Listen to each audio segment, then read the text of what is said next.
আসসালামু আলাইকুম। আশা করি যে যেখানে আছেন সুস্থ আছেন। বাংলাদেশ ভার্সেস নেপাল সাফ আন্ডার 19 উইমেন্স চ্যাম্পিয়নশিপ, সেই ম্যাচে বাংলাদেশ দাপুটে জয়, কেননা 4-0 গোলে নেপালকে উড়িয়ে দিয়ে ফাইনালে বাংলাদেশ। গত ম্যাচে ভারতকে 2-0 গোলে হারানোর পরে এই ম্যাচে এসেও 4-0 গোলের যেই জয়, সেই জয়ে বাংলাদেশ আনবিটেন থেকেই এবং ক্লিন শিটটা ধরে রেখেছে বাংলাদেশ। ফাইনালে সেই ভারতের সাথেই আবারও দেখা হচ্ছে।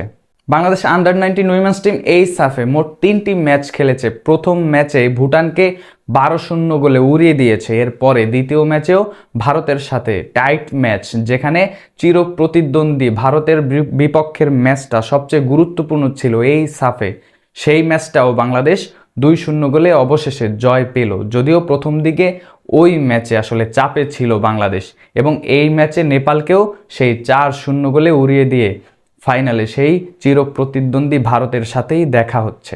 গত ম্যাচে লম্বা সময় গোলের জন্য অপেক্ষা করতে হয়েছে, কিন্তু এই ম্যাচে বাংলাদেশ তৃতীয় মিনিটে গিয়েই গোলের দেখা পেল।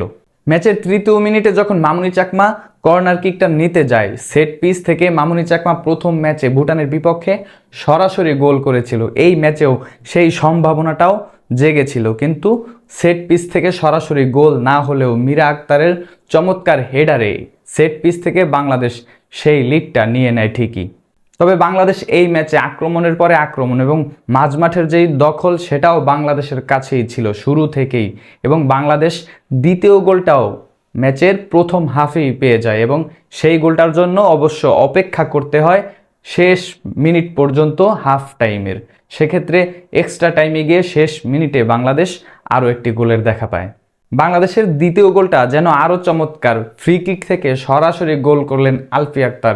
সেক্ষেত্রে এই টুর্নামেন্ট জুড়ে চমৎকার ছন্দে থাকা আলফি আক্তার এই ম্যাচে এসেও স্কোরটা পেয়ে গেল। সেক্ষেত্রে ম্যাচের দ্বিতীয় হাফে যেই দুইটা গোল হয়, সেই দুইটাও আলফি আক্তারই করে এবং নিজের হ্যাটট্রিক পূর্ণ করেন। চমৎকার ছন্দে থাকা এই আলফি আক্তার ভারতের বিপক্ষের ম্যাচে ফাইনালে নিশ্চয়ই ভারতকে নাকানি চুবানি খাওয়াবে, সেই আশাই এখন ফুটবল প্রেমীদের। ম্যাচের ৬৭তম মিনিটে যখন একটা লং বল বাড়ানো হয়, আলফি আক্তার সেখান থেকে বলটা গ্রাউন্ডেড হওয়ার আগেই শটটা নিয়ে নেয়। যখন তিনি দেখলেন গোলকিপার একটু সামনের দিকে চলে আসছে, ঠিক তখনই তিনি ডিসিশন নিয়ে নিলেন এবং চমৎকার একটা শট নিলেন। গোলকিপার বোকা বনে গেল এবং বলটা জালে জড়ালো।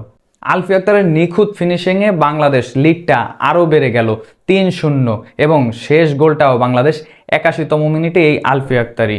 যখন ক্রস করা হয়, সেখান থেকে প্রতিপক্ষের ডিফেন্ডার ডিফ্লেক্টেড হয়ে যখন আলফি আক্তারের কাছে বলটা আসে, তিনি বলটাকে গোলে পরিণত করেন। নারী ফুটবলের যেই অগ্রযাত্রা, সেই অগ্রযাত্রা যেন দিন দিন আরও বেশি রঙিন হয়ে আসছে। সাফ চ্যাম্পিয়নশিপে ওমেন্স টিম, ন্যাশনাল টিমটা চ্যাম্পিয়ন হলো, অনূর্ধ্ব-20 দলটাও চ্যাম্পিয়ন হলো। এখন এসে অনূর্ধ্ব-19 দল, তারাও কিন্তু চ্যাম্পিয়ন হওয়ার পথে। শেষ ম্যাচে ভারতকে নিশ্চয়ই চেপে ধরবে এই অনূর্ধ্ব-19-এর মেয়েরা।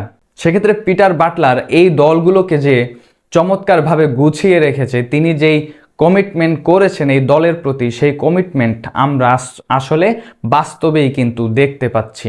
পিটার বাটলার এ পর্যন্ত বলেছেন তার দলে খেলতে হলে নিশ্চয়ই অনেক বেশি হার্ড ওয়ার্কিং হতে হবে। অ্যাটাকিংয়ের সাথে সাথে আপনাকে ডিফেন্সে হেল্প করতে হবে, কিংবা ডিফেন্ডার যখন অ্যাটাকিংয়ে হেল্প করতে পারবে, সেই ধরনের প্লেয়ার, সেই ক্যালিবারের প্লেয়ারদেরই তিনি আসলে সবচেয়ে বেশি গুরুত্ব দিবেন।